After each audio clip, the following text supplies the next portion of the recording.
Hey, Chase here with Sano. I am in probably my favorite place to spend time, which is a crawl space.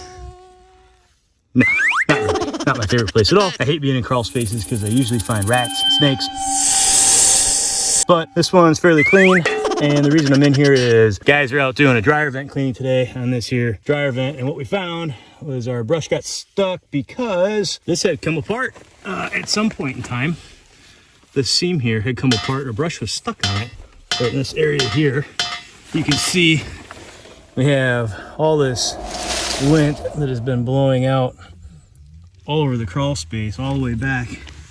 I mean, it's just covered, everything's covered with dryer lint down here. So it's came apart quite a while ago. It's been blowing in here for quite a while. So it's a good thing they called us to have it clean, because you definitely don't want that blowing all that humidity into here, creating an environment for potential microbial growth. So we came under here to investigate, found that it was completely falling apart. We got it cleaned out. A nice pile of lint that came out of this little section here.